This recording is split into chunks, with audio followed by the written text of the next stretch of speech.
Ce soir, si vous vous sentez pris dans une tempête comme ces alpinistes piégés sur l'Everest, dans une nuit où l'on ne voit même plus ses propres pieds, écoutez ceci. Ce que les autres pensent de vous ne décide pas de votre destinée. On croyait Beck Weathers perdu, et pourtant, après 22 heures, il s'est relevé. De la même manière, on a cru Lazare, Joseph, et tant d'autres au-delà de toute aide, mais c'est le Seigneur qui a eu le dernier mot. Alors, avant d'aller plus loin, levons les yeux vers Jésus, celui qui marche sur l'eau, celui qui peut dire « Silence !» à la tempête la plus meurtrière de votre vie. Ce soir, nous allons prier avec la puissance des psaumes, crier à Dieu, chercher son secours et proclamer que votre refuge, votre bouclier et votre délivrance ne viennent pas des hommes, mais du Très-Haut. Le soir du 10 mai 1996, l'une des tempêtes de neige les plus meurtrières de l'histoire a piégé de nombreux alpinistes sur l'Everest. La tempête était si violente que les alpinistes ne pouvaient pas voir leurs pieds, ni même la personne juste à côté d'eux. Un alpiniste, Beck Weathers, a perdu la vue à cause du mal des montagnes. Exatillé est alpiniste Beck Weathers, et staton paquetul avant de partir pour le Népal, il avait subi une intervention oculaire visant à corriger sa myopie. En altitude, cependant, les choses ont empiré et ses cornées adaptées ont changé de forme, le laissant à moitié aveugle dans l'obscurité au pire moment possible. Et puis, au milieu de cette violente tempête, son corps meurtri et souffrant des conditions de gel extrême, Beck Weathers est tombé inconscient. Les autres alpinistes qui l'accompagnaient ont supposé le pire, car eux aussi luttaient pour leur vie. Mais voici ce qui s'est passé. Beck est resté inconscient pendant 22 heures. Il était tombé dans un coma hypothermique, mais il a miraculeusement repris connaissance et, contre toute attente, il a réussi à regagner le camp. Je n'ai trouvé aucun témoignage suggérant que cet homme était chrétien. Cependant, j'ai pensé qu'il y avait quelques leçons applicables à la vie chrétienne. Au milieu de cette tempête mortelle, les gens pensaient que Beck était perdu. Ils pensaient qu'il était au-delà de toute aide. Et puis, j'ai regardé certaines personnes dans la Bible. Les gens pensaient que Lazare était perdu. Les gens pensaient que Joseph était perdu. Les gens pensaient que l'homme possédé par de nombreux démons, qui s'identifiaient comme légion, était au-delà de toute aide. Mais ce que les gens pensaient n'avait aucune incidence sur la réalité. Pour Lazare, Joseph est l'homme possédé par les démons, c'est le Seigneur qui a eu le dernier mot. Et peut-être avez-vous été mis de côté. Beaucoup de gens ont pensé que vous étiez au-delà de toute aide. On dit qu'il n'y a pas de salut pour lui. On dira qu'elle ne pourra jamais s'en remettre.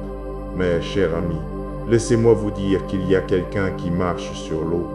Il y a quelqu'un qui peut prononcer les mots « silence » alors que vous êtes au milieu de la tempête la plus meurtrière de votre vie.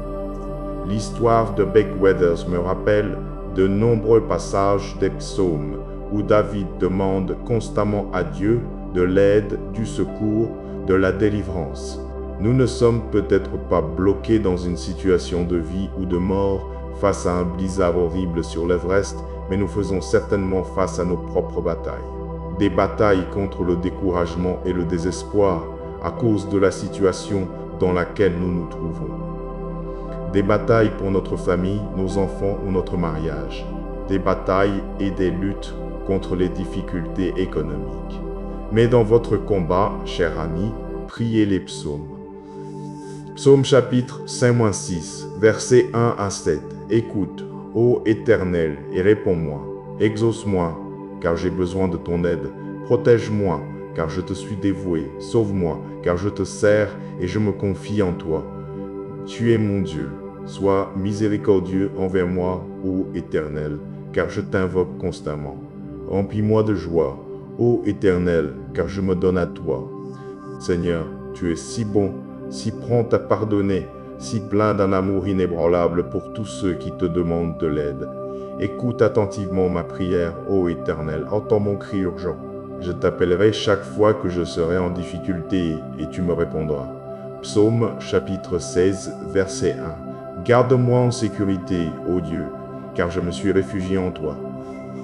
Chapitre 69, versets 1 à 3. Sauve-moi, ô Dieu, car les eaux montent jusqu'à mon cou. Je m'enfonce de plus en plus dans la boue. Je ne trouve pas de point d'appui.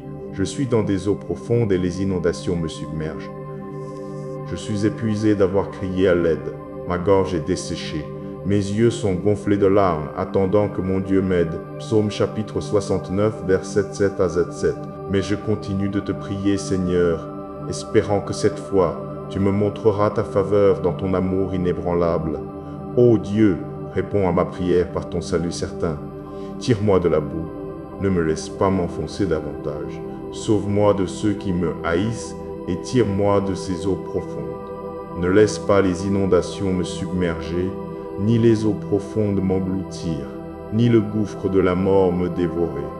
Réponds à mes prières, ô Éternel, car ton amour inébranlable est merveilleux. Prends soin de moi, car ta miséricorde est si abondante. Ne te cache pas de ton serviteur. Réponds-moi vite, car je suis en grande difficulté. Seigneur, c'est ton aide que je cherche. Quand je suis en difficulté, je cours vers toi, Seigneur Jésus, mon bouclier et ma forteresse. Mon secours vient de toi, ô Dieu, celui qui a fait le ciel et la terre, celui qui tient tout le temps et l'éternité dans ses mains. Tu es un Dieu qui ne me laissera pas trébucher. Dans ta bonté et ta miséricorde, tu garderas mes pieds sur un terrain solide. Je te loue d'être celui qui veille sur moi et me défend de tout mal. Tiens-toi à mes côtés comme une ombre protectrice. Je prie ta parole dans le psaume chapitre 57, versets 1 à 3. Sois miséricordieux envers moi, ô Dieu. Sois miséricordieux envers moi, car mon âme se confie en toi. Et à l'ombre de tes ailes, je ferai mon refuge jusqu'à ce que ces calamités soient passées. Je crierai à Dieu le Très-Haut, à Dieu qui accomplit tout pour moi. Il enverra du ciel et me sauvera. Il confondra celui qui voudrait m'engloutir. Dieu enverra sa miséricorde et sa vérité. Je me tiens debout et je crois en ta parole qui me dit que toi, ô Dieu, tu es mon refuge et ma force. Tu n'es jamais absent, mais tu es une aide très présente au temps de la détresse. C'est pourquoi je ne craindrai pas même si le trouble arrive. Je continuerai à me tourner vers toi maintenant et je me tournerai toujours vers toi. Père, ta parole dit dans Matthieu chapitre 11, verset 28, « Venez à moi, vous tous qui êtes fatigués et chargés, et je vous donnerai du repos. » Et ainsi nous cherchons ta face, Seigneur Jésus. Nous venons à toi, Père. Nous venons et nous nous inclinons devant ton trône, demandant ton aide. Nous demandons une percée surnaturelle. Agis, Saint-Esprit, sois notre réconfort en ce moment. Cher Père, nous te remercions pour ta bonté et ta miséricorde. Seigneur, nous te remercions pour les batailles que tu mènes pour nous, celles qui sont visibles et celles qui sont invisibles. Père, nous demandons une protection divine. Tu connais nos luttes, Seigneur. Tu sais ce que nous affrontons individuellement. Et en ce moment, nous faisons appel à ton aide, Seigneur Jésus. Seigneur, nous avons besoin que tu interviennes. Aide-nous, Maître. Je prie maintenant pour tous ceux qui écoutent, pour ceux qui sont en deuil et dans la tristesse, que tu leur donnes la paix et le réconfort. Pour ceux qui sont fatigués et épuisés, que tu leur donnes force et vigueur. Pour ceux qui sont faibles, que tu mènes nos batailles. Seigneur, alors que je prie pour la personne qui écoute, Seigneur, je demande que, quelle que soit la chose avec laquelle elle lutte, que ce soit dans son esprit, dans son cœur, dans son corps, ou tout autre domaine de sa vie qui rencontre de l'opposition, nous invoquons le nom qui est au-dessus de tout nom. Nous t'invoquons, Roi Jésus-Christ, pour nous libérer, car celui que le Fils a franchi est vraiment libre. Libère-nous dans nos pensées. Libère-nous dans nos corps. Seigneur, libère-nous des griffes de l'ennemi. Libère-nous de l'agitation dans nos cœurs. Brise les forteresses auxquelles ton peuple est confronté. Brise les chaînes qui tirent tes enfants vers le bas. Plus de peur, plus d'anxiété, plus d'agitation dans nos cœurs. Tu as le dernier mot, Seigneur Jésus. Et ta parole dit que tu es venu pour nous donner la vie et la vie en abondance. Ta parole nous a donné la promesse qu'aucune arme forgée contre nous ne prospérera. Et je déclare qu'aucune arme forgée contre nos familles ne prospérera. Je déclare qu'aucune arme forgée contre nos enfants ou nos foyers ne prospérera. Et Seigneur, même si l'ennemi rôde de long en large, cherchant qui il pourra dévorer. Nous nous tenons par la puissance qui est dans le sang de Jésus-Christ. Nous nous tenons par la puissance qui est dans le nom de Jésus-Christ. Père, nous te donnons le trône de nos cœurs et nous bénissons ton saint nom. Tu te tiens au-dessus de tout, au-dessus de toutes les principautés, au-dessus de tout dominateur de la méchanceté. Il n'y a personne et il n'y a rien qui puisse se tenir contre toi. Et ainsi, Seigneur Jésus, nous invoquons ton nom. Nous croyons que tu nous donneras une percée même, si nos yeux ne peuvent pas la voir maintenant. Nous croyons par la foi que tu agis en notre faveur et que tu agis pour notre bien. Seigneur Jésus, je prie pour la sagesse et le discernement en cette saison. Et je prie que tu continues à mener nos batailles. Seigneur, garde-nous de tomber dans les ruses de l'ennemi. Sois une lampe à mes pieds afin que je sois sauvé du chemin rempli de mal. Seigneur, je glorifie ton précieux nom. Sois glorifié et honoré maintenant et pour toujours. Je te remercie d'avoir écouté cette prière. C'est au nom de Jésus que je prie. Amen. Il y a des moments dans la vie où il faut ignorer ce que l'on voit pour ce que l'on croit. Il y a des moments dans la vie où il faut ignorer ce que l'on voit et avoir foi dans les promesses de la parole de Dieu. Certains d'entre nous s'enfoncent dans cette vie parce que nos yeux sont fixés sur ce qui ne peut pas être fait, sur ce qui n'a pas été fait, alors qu'au lieu de cela, nous devrions regarder ce que Dieu peut faire et ce que Dieu a dit qu'il fera. Un excellent conseil que j'ai reçu était celui-ci. Si vous voulez être angoissé, alors regardez en vous-même. Si vous voulez être vaincu, alors regardez votre passé. Le diable vous rappellera tous vos échecs, toutes vos erreurs et vos défauts. Si vous voulez être distrait, alors regardez autour de vous. Si vous voulez être consterné, alors regardez devant vous, car personne ne sait ce que l'avenir leur réserve. Mais voici l'essence de mon message pour vous. Si vous voulez être délivré, si vous avez besoin d'être délivré, alors levez les yeux. Levez les yeux vers Jésus. Fixez vos yeux sur Jésus. Concentrez-vous sur Jésus.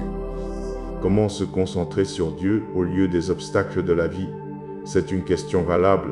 Nous avons tous des obstacles dans cette vie. Waouh, nous serons tous confrontés à des choses qui menaceront notre foi en le Seigneur.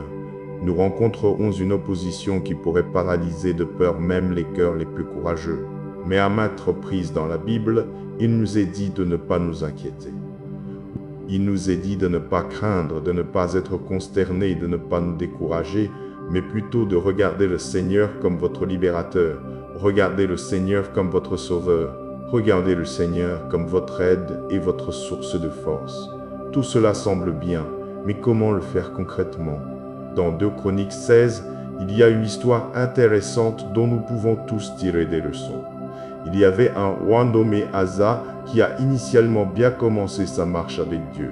Initialement, Asa était un roi qui s'efforçait d'éliminer l'idolâtrie parmi son peuple et de conduire le pays à adorer et à honorer le seul vrai Dieu, Jéhovah. Mais l'histoire du roi Asa prend un tournant lorsqu'il décide de placer sa confiance en l'homme au lieu de Dieu. Face à un obstacle, ce roi s'est écarté de sa foi et a cherché de l'aide auprès des hommes au lieu du Seigneur. Voici ce que dit la Bible dans 2 Chroniques, chapitre 16, versets 7 à 9. À ce moment-là, Ani le voyant vint vers Asa, roi de Juda, et lui dit « Parce que tu t'es appuyé sur le roi d'Aram de Syrie, et que tu ne t'es pas appuyé sur l'Éternel ton Dieu, l'armée du roi d'Aram de Syrie t'a échappé. Les Éthiopiens et les Lubim n'étaient-ils pas une grande armée avec un grand nombre de chars et de cavaliers? Pourtant, parce que tu t'es appuyé sur l'Éternel, il les a livrés en ta main. Car les yeux de l'Éternel parcourent toute la terre pour soutenir ceux dont le cœur est entièrement à lui. Tu as agi follement en cela. C'est pourquoi, à partir de maintenant, tu auras des guerres. De cette histoire du roi Asa, nous ne voulons pas trop nous concentrer sur ce roi et ce qu'il a fait. Mais plutôt, je veux souligner ce que le prophète de Dieu Ani a dit au roi Asa. Il a dit « Les yeux de l'Éternel parcourent toute la terre pour soutenir ceux dont le cœur est entièrement à lui. » C'est ce que nous devrions nous rappeler en tant qu'enfants de Dieu. Les yeux de l'Éternel cherche ceux qui sont entièrement engagés en lui, ceux qui se confient entièrement en lui. Alors, cher ami, quand vous faites face à des obstacles dans la vie, ne mettez pas votre confiance dans les gens. Faites confiance à Dieu. Ne vous fiez pas aux gens ou aux choses. Faites confiance au Dieu Tout-Puissant, car il cherche, car les yeux de l'Éternel parcourent toute la terre, cherchant simplement la personne qui est entièrement engagée et confiante en lui. Prions maintenant. Cher Dieu Tout-Puissant, nous nous inclinons devant toi et disons que tu es grand et puissant, digne de louange. Je prie que le Saint-Esprit aide chacun de nous à garder nos yeux fixés sur Jésus. Aide-nous à être fermes et constamment concentrés sur la parole de Dieu, au-dessus des opinions des hommes, au-dessus de ce que nos yeux naturels peuvent voir. Roi Jésus, aide-nous à ne pas être influencés et distraits par ce monde ou par les obstacles qui nous sont présentés dans ce monde. Mais Seigneur, je prie que tu nous donnes des cœurs qui te soient entièrement dévoués. Ta parole nous dit que les yeux de l'Éternel parcourent toute la terre pour soutenir ceux dont le cœur est entièrement à lui. Père, nous déclarons que nos cœurs ont pleinement confiance en toi. Nos cœurs te font entièrement confiance, Maître, et nous prions que le Saint-Esprit nous aide à être disciplinés et à ne pas laisser nos yeux errer ou regarder quoi que ce soit de pécheur. Père, ta parole dans le psaume chapitre 16, verset 8, dit « Je sais que l'Éternel est toujours avec moi, je ne serai pas ébranlé car il est juste à côté de moi. » Roi Jésus, tant que tu es à mes côtés, je ne peux pas être ébranlé.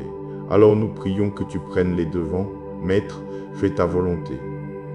Je prie pour avoir la force de continuer à lutter contre mon désir charnel de prendre les choses en main. Au lieu de cela, je me soumets à toi et je garderai toujours mes yeux sur Jésus. Saint-Esprit, je prie que tu serves les âmes de chaque personne qui écoute. Sois cette voix douce et calme qui nous rappelle de nous accrocher constamment à Jésus-Christ. Aide-nous à garder nos yeux sur le Seigneur. Aide-nous à garder nos yeux sur les choses d'en haut et non sur les choses de la terre. Convainc-nous, Saint-Esprit, de garder continuellement nos yeux sur le Seigneur. Père, donne-nous une attitude par laquelle, si tout va bien, nos yeux resteraient toujours sur Jésus. La Bible dans Hébreux chapitre 12, verset 2 dit « Ayant les regards sur Jésus, le chef et le consommateur de la foi, lequel, en vue de la joie qui lui était proposée, a souffert la croix, méprisé l'ignominie, et s'est assis à la droite du trône de Dieu. » Lorsque nous faisons face aux obstacles de la vie, aide-nous à garder nos yeux fixés sur le Christ. Enseigne-nous, Saint-Esprit, à nous examiner continuellement et à évaluer où se trouve notre concentration et où nos yeux sont fixés. Seigneur Jésus, je te remercie pour ta bonté. Je me tourne vers toi parce que tu as pris mes péchés lorsque tu étais suspendu à la croix. Tu m'as racheté, Seigneur, tu m'as sauvé et délivré. Sans ton merveilleux sacrifice, où serais-je? Si tu n'avais jamais versé ton précieux sang, qui aurait pu me sauver? Il n'y a personne comme toi, Roi Jésus. C'est pourquoi mes yeux resteront fixés sur toi. Tu as étendu tes bras aimants vers moi et m'as appelé à la repentance. C'est pourquoi je me réjouis, et je dis que toute louange et tout honneur soient au Très-Haut, car je suis sauvé, sanctifié et racheté par le précieux sang de Jésus-Christ, l'agneau de Dieu. Il n'y a pas de meilleur moment pour te louer, Seigneur, que maintenant. Et ainsi je me réjouis aujourd'hui. Je chante tes louanges aujourd'hui, parce que sans l'Éternel Jireh, qui pourvoirait à mes besoins, sans El Shaddai, Dieu Tout-Puissant, qui me sauverait, sans le lion de la tribu de Juda, qui serait mon protecteur, je te loue, Seigneur. Tu es saint et digne de mon adoration. Merci d'avoir écouté ma prière. Au nom de Jésus, je prie. Amen. L'un de mes théologiens et écrivains préférés est C. Lewis. Dans quelques instants, je veux partager avec vous la leçon la plus puissante qu'il m'a enseignée sur la prière. Mais avant d'en arriver là, voici quelques-unes de ces paroles qui, je prie, vous animeront en esprit. Commençons. Je prie parce que je ne peux pas m'en empêcher. Je prie parce que je suis impuissant. Je prie parce que le besoin coule de moi tout le temps, éveillé et endormi. Cela ne change pas Dieu, cela me change. Avez-vous déjà pensé à ce que nous faisons réellement quand nous prions? Nous allons devant Dieu et nous nous humilions en disant « Seigneur, je ne connais pas les réponses, je ne sais pas quoi faire, aide-moi. » Quand nous allons devant Dieu en prière, nous disons « Seigneur, tu es plus grand, alors je viens t'adorer. Cela ne change-t-il pas votre perspective sur la prière? Le deuxième enseignement que je voudrais souligner est le suivant. J'ai 2 listes de noms dans mes prières. Pour ceux dont je prie la conversion et pour ceux dont je rends grâce pour la conversion. Pensez-y, nous avons tous des personnes que nous aimerions voir sauvées, qu'il s'agisse de membres de la famille ou d'amis. Mais combien d'entre nous s'efforcent de prier intentionnellement pour la conversion de ceux qui nous sont les plus chers?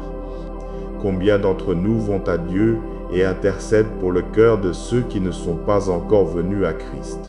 Le troisième et le plus puissant enseignement que j'ai reçu de C.S. Lewis est le suivant. S'appuyer sur Dieu doit recommencer chaque jour comme si rien n'avait encore été fait. Il parle ici d'une vie de prière constante, d'une vie de prière tenace. Et combien d'entre nous s'efforcent de commencer la journée par la prière? Je veux que nous comprenions pourquoi nous devrions prier avant de commencer notre journée. Parce que ce n'est qu'une fois que vous comprenez l'importance de la prière matinale que vous pouvez commencer à la mettre en pratique. Toutes les prières ne sont pas efficaces, mais la prière privée est récompensée. Tout le monde a besoin d'un endroit pour être seul avec Dieu. Tant que nous n'aurons pas d'endroit, nous ne pourrons pas maintenir une prière privée. Marc chapitre 1, verset 35 dit, le matin, bien avant le jour, il se leva, sortit et alla dans un lieu désert, et là, il pria. Jésus connaissait la valeur et la puissance de la prière privée. Jésus a passé du temps seul dans le désert pendant 40 jours et 40 nuits. Plus tard, il a passé plus de temps seul à prier dans le jardin de Gethsémane avant la croix. Son exemple est important pour chaque croyant. Nous ne pouvons pas faire l'œuvre de Dieu. Nous ne pouvons pas vivre et marcher par la foi. Nous ne pouvons même pas vivre une vie agréable à Dieu si nous ne sommes pas remplis de lui. Quiconque prétend suivre le Christ devrait prendre le temps de se ressourcer seul. Prenez le temps de parler avec Dieu, de connaître Dieu par vous-même, pas seulement à travers un sermon que vous entendez en ligne. Apprenez à le connaître par vous-même. Prenez le temps de lire les Écritures et de considérer ce que Dieu a pour vous ensuite. Et laissez-moi vous lancer un défi maintenant. Levez-vous et soyez honnête avec vous-même maintenant. Priez-vous comme vous le devriez. Prenez-vous le temps de recharger votre foi. Avez-vous un endroit où vous pouvez prier sans distraction, un endroit où vous pouvez prier ouvertement? Et je vous défie de trouver votre temps pour la prière privée, parce que cette vie vous épuisera trop. La vie se déroulera et des situations, des choses surviendront qui détourneront votre attention de Dieu. Vivre par vos propres forces ne fonctionnera pas. Nous avons besoin de Dieu. Nous avons besoin du Saint-Esprit pour que vous ne vous fatiguiez pas et ne vous épuisiez pas. Nous avons besoin de lui pour ne pas nous lasser. Passer du temps avec Dieu maintient notre attention sur lui et non sur nous-mêmes. Et je crois que le meilleur moment pour prier en privé est le matin. C'est alors que nos esprits sont frais et nos esprits libres, le corps est reposé. C'est avant que les soucis et les distractions de la journée n'aient capté notre attention. Il est préférable d'aller de la prière aux affaires que des affaires à la prière. Marc chapitre 1, verset 35 dit, le matin, bien avant le jour, il se leva, sortit, et alla dans un lieu désert. Et là, il pria. Si Jésus a fait l'effort de se lever et de prier alors qu'il faisait encore matin, combien plus est-ce important pour nous? Combien plus est-il important pour nous de nous lever avant que le monde ne s'empare de nos pensées, avant que le diable n'essaie de nous tenter et de nous remplir de sentiments impurs? En ayant communion avec Dieu le Père le matin, nous disons, Seigneur, parmi toutes mes priorités, au lieu d'aller courir, d'aller à la salle de sport ou de préparer des céréales, Seigneur, tu es le plus important sur ma liste de choses à faire aujourd'hui et je te donnerai la première part de ma journée. Prions maintenant. Je bénis ton nom, Seigneur, et je te remercie d'être la force de ma vie. Je prie que, tout comme David, mon seul désir, la seule chose que je chercherai, soit d'habiter dans la maison de l'Éternel tous les jours de ma vie. Car si je demeure en toi, je suis gardé en sécurité et en bonne santé. Je suis caché dans ton pavillon et élevé sur un rocher. Saint-Esprit, je prie que tu fasses naître en moi un appétit pour la parole de Dieu, un appétit pour la parole de Dieu dans ma vie. Fais naître en moi une faim qui me rapprochera de lui. Fais naître en moi un appétit pour la prière, pour l'adoration, pour la communion avec le Seigneur. Et ainsi je viens à toi, Seigneur Jésus, en reconnaissance de ta grande puissance et de ta grandeur, en reconnaissance de ton amour et de ta miséricorde. Je cherche une relation avec toi, une relation qui produit de bons fruits en moi, une relation qui apporte paix et protection. Cela apporte un changement en moi. J'adore ton saint nom, Seigneur, et je t'adore, Seigneur Jésus. Ton sang est vivant et puissant, et je prie qu'il me transforme totalement. Ne me laisse pas trébucher, Seigneur. Aide-moi à vaincre au nom de Jésus. Tu es un Dieu plein de compassion, et je remets ma vie, ma famille entre tes mains bienveillantes. Seigneur, nous désirons croître dans la foi, nous désirons croître en compréhension, nous désirons croître en sagesse. Aide-nous à croître dans tous ces domaines. Maître, par la puissance du Saint-Esprit, nous avons confiance et croyons que la transformation peut et va avoir lieu dans nos vies. Là où nous sommes faibles, par la force que tu nous donnes, nous serons rendus forts, nous serons capables de vaincre. Je place ma foi dans ce que ta parole dit, Seigneur. Dans 2 Corinthiens chapitre 12, versets 9 à 10, « Mais il m'a dit, ma grâce te suffit, car ma puissance s'accomplit dans la faiblesse. Je me glorifierai donc bien plus volontiers de mes faiblesses, afin que la puissance du Christ repose sur moi. C'est pourquoi je me plais dans les faiblesses, dans les injures, dans les détresses, dans les persécutions, dans les angoisses pour Christ, car quand je suis faible, c'est alors que je suis fort. Je suis reconnaissant, Seigneur, que ta grâce me suffise en effet. En effet, ta bienveillance et ta miséricorde sont plus que suffisantes pour moi. Ta grâce et ta miséricorde me sont toujours accessibles, quelle que soit la situation, et j'en suis vraiment reconnaissant. Roi Jésus, que ta puissance soit perfectionnée, qu'elle soit achevée et montrée comme la plus efficace dans ma faiblesse. De cette façon, tu reçois la gloire, Seigneur. Tu reçois l'honneur. Père, ta parole dit dans 1 Chronique chapitre 16, verset 34, « Louez l'Éternel, car il est bon, car sa miséricorde dure à toujours. » Ta parole, Seigneur, me dit que je louerai le nom de Dieu par un chant. Je le magnifierai par des actions de grâce. Je suis si reconnaissant pour ton amour, Roi Jésus, que même si tu savais tout de moi, tu connaissais toutes mes lacunes et toutes mes erreurs, et pourtant tu es mort à ma place, m'ouvrant le chemin de la vie éternelle. Je te remercie d'avoir écouté cette prière. Sois magnifié, Seigneur. Au nom de Jésus, je prie. Amen. Sonde-moi, ô Dieu, et connais mon cœur. Éprouve-moi, et connais mes pensées agitées, et vois s'il y a en moi quelque voie mauvaise, et conduis-moi dans la voie de l'éternité. Ma grâce te suffit, car ma puissance s'accomplit dans la faiblesse. Je me glorifierai donc bien plus volontiers de mes faiblesses, afin que la puissance du Christ repose sur moi. C'est pourquoi, pour l'amour de Christ, je me plais dans les faiblesses, dans les injures, dans les détresses, dans les persécutions, dans les difficultés. Car quand je suis faible, c'est alors que je suis fort.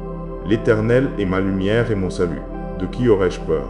L'Éternel est le soutien de ma vie. Qui devrais-je craindre? Quand les méchants sont venus contre moi pour dévorer ma chair, mes ennemis et mes adversaires, ils ont trébuché et sont tombés. Quand une armée camperait contre moi, mon cœur ne craindrait point. Quand la guerre s'élèverait contre moi, en cela je serais confiant. Une chose que j'ai demandée à l'Éternel, je la rechercherai, c'est d'habiter dans la maison de l'Éternel tous les jours de ma vie, pour contempler la beauté de l'Éternel et pour chercher sa face dans son temple. Car au jour du malheur, il me cachera dans son pavillon, au secret de sa tente. Il me cachera, il me mettra sur un rocher. Avez-vous déjà observé un lion traquant sa proie? Deux perspectives différentes. Imaginez la proie dans la nature, que ce soit une antilope, un buffle ou un zèbre. Du point de vue de la proie, c'est une journée ensoleillée. La vie est belle, mais la proie ignore béatement le lion à moitié caché qui observe chacun de ses pas. Mais le lion, lui, pense à la nourriture. Il est accroupi, chaque muscle tendu comme un ressort, rampant, de plus en plus près. Et puis il bondit. La proie est attrapée. Notre vie chrétienne peut être exactement comme cela. Nous jouissons de notre juste amitié avec le Seigneur Jésus.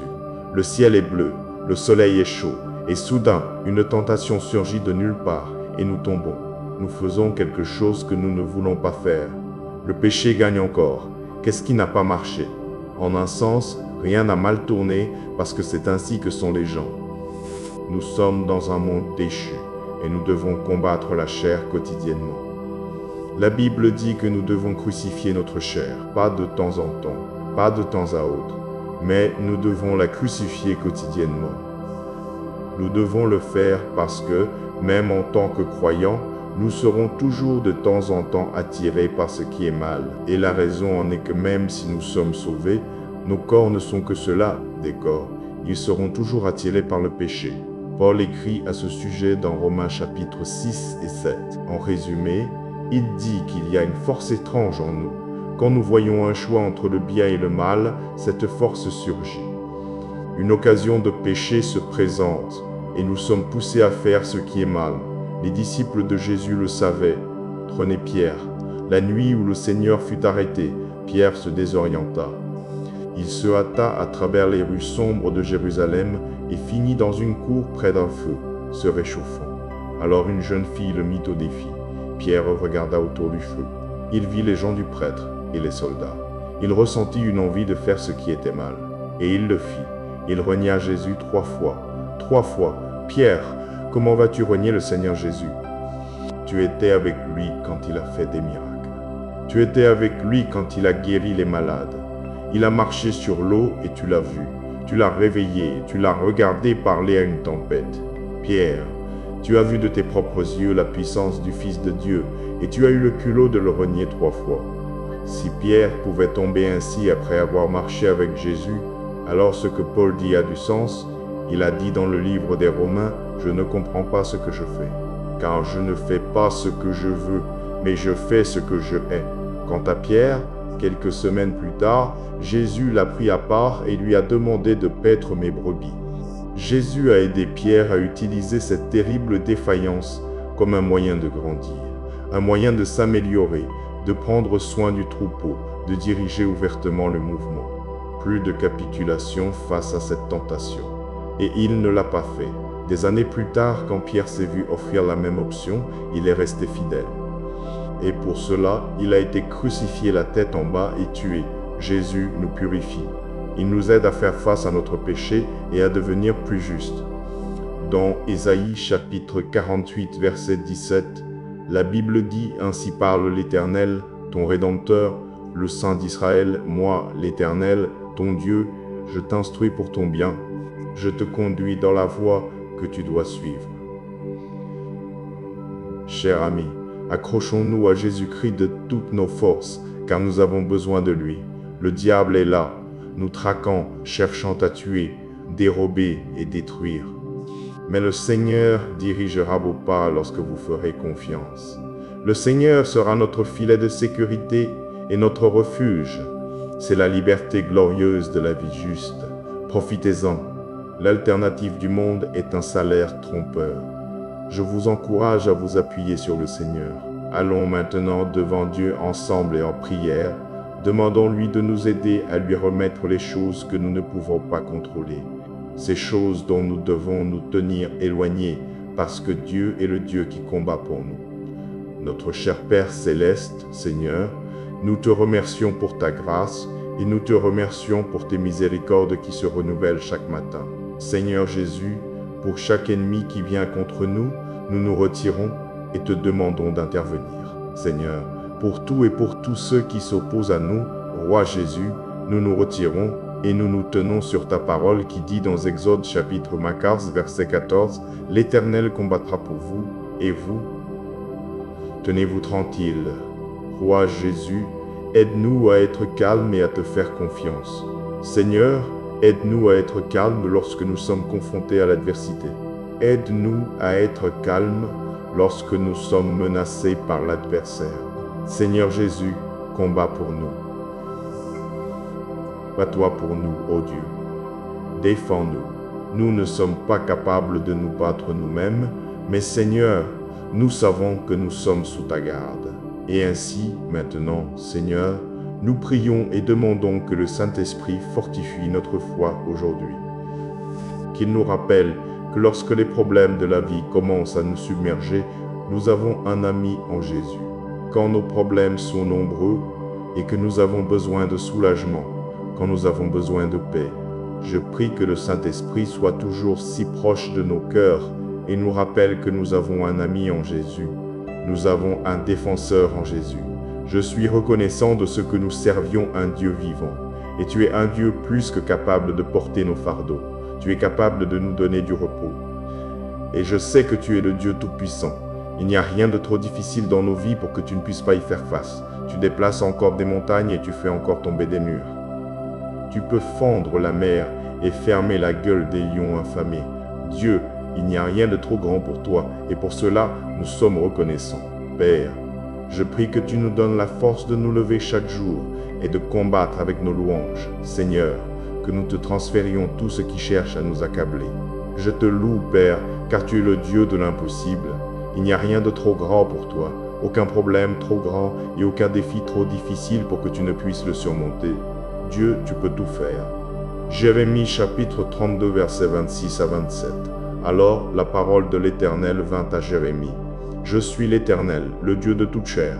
Y a-t-il quelque chose qui soit trop difficile pour moi? Rien n'est trop difficile pour toi, Maître. Rien n'est hors de ta portée. Rien n'est hors de ton contrôle. Et ainsi, ô Dieu, nous te louons. Nous te louons parce qu'au milieu de notre faiblesse, c'est là que tu fais connaître ta force. Quand nous sommes fragiles, ô Dieu, nous savons que ta grâce est suffisante. Père, nous nous tenons sur ta parole dans Hébreux 6, 18-19. Ainsi Dieu a donné à la fois sa promesse et son serment. Ces deux choses sont immuables parce qu'il est impossible à Dieu de mentir. C'est pourquoi nous, qui nous sommes réfugiés en lui, pouvons avoir une grande confiance en nous attachant à l'espérance qui est devant nous. Cette espérance est une ancre sûre et solide pour nos âmes. Elle nous conduit à travers le voile dans le sanctuaire intérieur de Dieu. Dieu, nous déclarons ta parole sur nos vies et nous sommes en accord avec ta parole. Seigneur Jésus, tu es en effet l'encre de nos âmes. Père, nous te remercions d'avoir écouté cette prière. C'est au nom puissant et incomparable de Jésus que nous prions et te rendons grâce. Amen.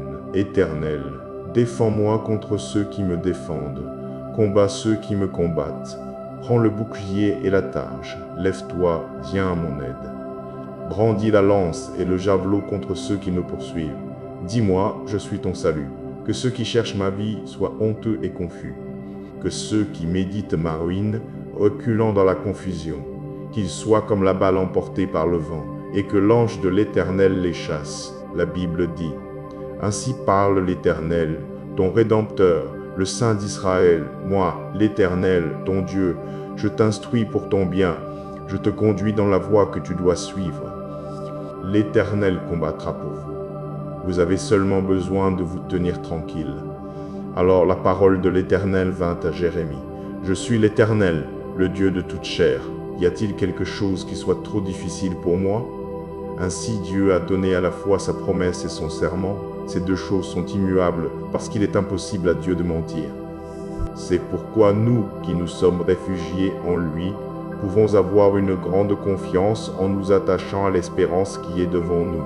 Cette espérance est une ancre sûre et solide pour nos âmes. Elle nous conduit à travers le voile dans le sanctuaire intérieur de Dieu.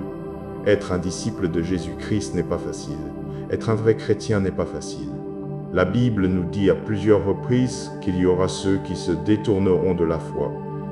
Il y aura ceux qui professeront le nom de Jésus, mais l'auront loin de leur cœur. Elle nous dit qu'il y en aura beaucoup qui choisiront le chemin large au lieu du chemin étroit vers le ciel. La Bible est pleine d'enseignements qui vont à l'encontre de notre façon naturelle de penser la vie. Les commandements de Jésus peuvent être difficiles à accepter et encore plus difficiles à obéir. Et peut-être l'une des choses les plus difficiles que Jésus nous commande de faire est d'aimer nos ennemis. Matthieu chapitre 5, verset 44. Mais moi je vous dis, aimez vos ennemis et priez pour ceux qui vous persécutent. Nous trouvons relativement facile d'aimer les gens qui nous aiment, nos amis, notre famille, notre Église. Nous pouvons même trouver dans nos cœurs de leur pardonner quand ils nous ont fait du tort. Mais qu'en est-il de nos ennemis? Qu'en est-il des personnes qui nous persécutent et s'opposent à nous? La même norme s'applique, et ces paroles peuvent être si difficiles à obéir parfois. Il peut être difficile d'aimer quelqu'un qui ne vous a jamais montré que de la haine. Quand les gens nous mentent, nous sont hostiles et prévoient notre chute, notre réaction naturelle est de chercher la vengeance. Mais la Bible nous dit de laisser la justice à Dieu. Lui seul connaît le cœur des gens. Lui seul est capable d'exécuter la justice avec toute sainteté et vérité. Romains chapitre 12, verset 19 dit: Bien-aimés, ne vous vengez point vous-même, mais laissez agir la colère de Dieu. Car il est écrit, à moi la vengeance, à moi la rétribution, dit le Seigneur. Pour que nous fassions cela, nous devons déplacer notre attention de la situation devant nous vers un Dieu qui est bien au-dessus de nous. Dieu n'a pas besoin de nous pour redresser chaque tort ici sur terre. Il est plus que capable de le faire lui-même. Mais pour être des messagers efficaces de l'Évangile, nous devons aborder le mal de ce monde non pas avec une attitude haineuse et vindicative, mais avec grâce et pardon. La même grâce que le Christ lui-même nous a montrée, la même miséricorde qu'il nous a montrée. 1 Pierre chapitre 1, versets 14 à 16. Comme des enfants obéissants, ne vous conformez pas aux passions de votre ignorance passée. Mais comme celui qui vous a appelé est saint, vous aussi soyez saints dans toute votre conduite, selon qu'il est écrit, vous serez saints, car je suis saint. En tant que disciples de Jésus, nous sommes appelés à vivre différemment du reste du monde. Notre conduite et notre caractère ne seront complètement transformés que lorsque nous accepterons Jésus-Christ comme Seigneur de nos vies. Cela signifie que nous pouvons cesser de chercher la vengeance. Cela signifie que nous pouvons réagir à la persécution d'une manière pieuse. Nous pouvons aimer ceux qui nous haïssent. Nous pouvons prier pour ceux qui nous persécutent. Ce sont des choses difficiles et elles ne nous viennent certainement pas naturellement. Cependant, Matthieu chapitre 9, verset 26 dit, Jésus les regarda et leur dit aux hommes, cela est impossible, mais à Dieu, tout est possible. Par nous-mêmes, nous ne pourrions pas vivre selon le saint standard de Dieu. Mais loué soit Dieu que son Saint-Esprit demeure en nous, nous donnant le pouvoir chaque jour de vivre justement. Il est capable de faire des choses étonnantes à travers nous, des choses que nous ne pourrions absolument pas accomplir par nous-mêmes. Rien n'est trop difficile pour lui. Je vous encourage à examiner et à sonder votre cœur. Faites tout ce que vous pouvez pour vous assurer que Dieu est premier. Faites tout ce que vous pouvez pour vivre pour le Seigneur. Le cœur est le seul domaine qui ne peut être restauré par des remèdes superficiels. Aucune quantité de drogue, aucun alcool, aucune luxure ne peut rendre le cœur entier. Rien de tout cela ne peut renverser le cœur. Je dis tout cela parce que si vous voulez un vrai changement, si vous voulez un changement réel, durable et tangible dans votre vie, vous devez chercher Jésus. Vous devez chercher Jésus parce qu'il est le seul qui puisse traiter efficacement votre cœur. Il est le seul qui peut provoquer une révolution dans votre cœur. Il est le seul qui peut renverser les idoles qui s'y trouvent. Il peut libérer ces personnes enfermées par le manque de pardon et l'amertume dans votre cœur. Jésus-Christ peut transformer votre cœur. Mais il dit, je te changerai si tu me laisses faire, si tu oses te rendre, si tu oses te libérer. Libère-toi entièrement à Dieu. C'est alors que vous ferez l'expérience d'une vraie relation. Prions. Père céleste, je bénis ton saint nom parce que tu m'as donné une grâce si merveilleuse. Même quand j'étais dans le péché, tu m'as aimé et tu m'as poursuivi. Tu n'as jamais abandonné, Seigneur Jésus. Et pour cela, je te suis si très reconnaissant. Je suis reconnaissant que, malgré mon cœur désespérément méchant, tu m'as pardonné, tu m'as aimé et tu m'as introduit dans ta famille. Tu m'as béni bien au-delà de ce que je mérite. Et Seigneur, je sais que je ne pourrai jamais te rembourser ta bonté. Père, aide-moi maintenant à étendre cette même grâce à ceux qui m'entourent. Donne-moi la force d'aimer mes ennemis. Aide-moi à leur pardonner comme tu m'as pardonné. Adoucis mon cœur envers ceux qui me blessent. Aide-moi à être patient et plein de bonté et de miséricorde. Aide-moi à ne pas réagir avec amertume ou une colère injuste. Au lieu de cela, Seigneur, que mon cœur soit rempli de compassion et de sollicitude pour leur destinée éternelle, car leur salut est plus important que ma propre justification. Alors, Seigneur, aide-moi à montrer amour et miséricorde, et même à prier pour mes ennemis. Aide-moi à être si rempli de compassion que je prierai pour qu'ils rencontrent l'amour de Jésus-Christ et soient contraints de se repentir et de vivre une vie douce et pieuse. Seigneur, donne-moi l'endurance de supporter toutes sortes de persécutions pour ton nom. Ta parole dit dans Éphésiens chapitre 4 versets 26 et 27, « Mettez-vous en colère et ne péchez point. Que le soleil ne se couche pas sur votre colère et ne donnez pas occasion au diable. Construis en moi le genre de caractère capable de résister à toute malice et calomnie qui me sont jetées. Chaque fois que je suis confronté à la haine, aide-moi à aimer. Et chaque fois que je suis confronté à la haine, aide-moi à aimer. Chaque fois que des gens essaient de me rabaisser, aide-moi à les édifier. Et chaque fois que je prie pour mes persécuteurs, aide-moi à vraiment penser chaque mot que je dis. Parce que je sais que personne n'est incapable d'être aimé à tes yeux, Seigneur. Et si tu as pardonné un pécheur comme moi, combien plus devrais-je pardonner aux autres? Père, ta parole dit que l'amour est patient, l'amour est plein de bonté, l'amour ne tient pas compte du mal. Dieu, aide-moi à vivre ces vérités et à me tenir au standard de ta parole au lieu de toujours chercher des façons de la contourner. Quand j'ai envie d'abandonner, que le Saint-Esprit me fortifie pour endurer pour la gloire du Christ. Seigneur, ma chair peut vouloir rendre le mal pour le mal, la haine pour la haine. Mon inclination naturelle peut être la vengeance, pas la miséricorde. Mais je prie que tu me donnes un esprit renouvelé. Donne-moi un cœur transformé qui cherche à te ressembler de plus en plus. Rien n'est impossible avec toi, Seigneur. Alors donne-moi la grâce d'aimer les autres même quand c'est difficile. Aide-moi à aimer chaque ennemi. Aide-moi à aimer ceux qui m'ont profondément blessé. Et Seigneur, je sais que tu restaureras et que tu guériras chaque blessure à mesure que j'apprendrai à te faire plus confiance. Seigneur, je prie de ne pas être comme une éponge qui absorbe toute la saleté de ce monde. Non, Seigneur. Au lieu de cela, laisse-moi être comme un miroir. Laisse-moi être comme un miroir qui reflète ta bonté pour que tous la voient. Que chacun de nous soit comme des miroirs qui reflètent ton amour. Seigneur, notre prière est que tu crées en nous des cœurs purs. Renouvelle un esprit droit en nous. Donne-nous la grâce de rendre nos voies pures devant tes yeux. Chaque fois que des désirs pécheurs commencent à s'insinuer, donne-nous la force, Roi Jésus, de résister au diable. Et Père, je prie que tu me pardonnes si parfois je laisse des choses entrer dans mon cœur qui pourraient entraver ma marche avec toi.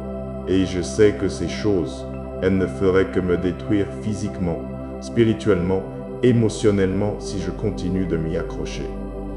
Alors Dieu, je te demande de me donner la conscience de reconnaître ces choses. Donne-moi la force de m'en débarrasser. Père, je sais que tu m'as dit dans ta parole de garder mon cœur.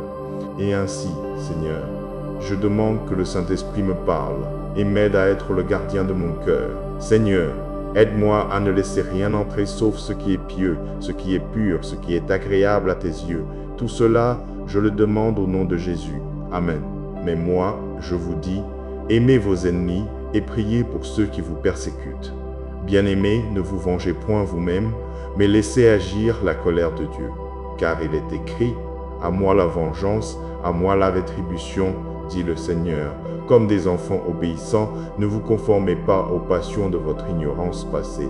Mais comme celui qui vous a appelé est saint, vous aussi soyez saints dans toute votre conduite, selon qu'il est écrit, « Vous serez saints, car je suis saint. » Jésus les regarda et leur dit, « Aux hommes, cela est impossible, mais à Dieu, tout est possible. Mettez-vous en colère et ne péchez point. Que le soleil ne se couche pas sur votre colère, et ne donnez pas occasion au diable. » Et maintenant, avant de refermer ce moment de prière, retenez ceci.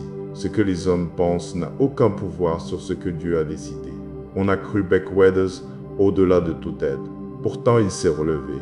On a cru Lazare, Joseph, et tant d'autres perdus, mais le Seigneur a eu le dernier mot. Alors, même si vous traversez une tempête, ne fixez pas vos yeux sur ce qui vous écrase. Levez-les.